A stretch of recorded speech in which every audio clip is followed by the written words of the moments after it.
নমস্কাৰ বন্ধুসকল, অসমৰ চৰকাৰী কৰ্মচাৰীৰ বাবে লৈ আহিছোঁ অত্যন্ত গুৰুত্বপূৰ্ণ খবৰ। জীৱন প্ৰমাণপত্ৰৰ বাবে ৰাজ্য চৰকাৰে জাৰি কৰিছে নতুন নিৰ্দেশনা। বন্ধুসকল, সবিশেষ জানিবলৈ আপোনালোকে ভিডিঅ'টো শেষলৈ চাব। বন্ধুসকল, আপোনালোকে চাব পাৰে কৰ্মচাৰীসকলক পেঞ্চনৰ ধন লাভ কৰি যাবলৈ হ'লে প্ৰতি বছৰে নৱেম্বৰ মাহত জীৱন প্ৰমাণপত্ৰ জানিব লাগিব।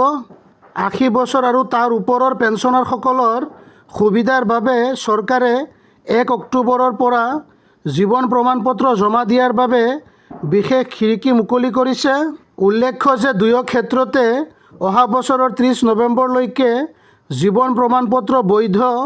এইবাৰ দাখিল কৰা জীৱন প্ৰমাণপত্ৰ 2025 চনৰ 30 নৱেম্বৰত বৈধ হ'ব আৰু সেইমতে এতিয়াৰে পৰা পেঞ্চন লাভ কৰিবলৈ হ'লে জীৱন প্ৰমাণপত্ৰ জমা দিব লাগিব।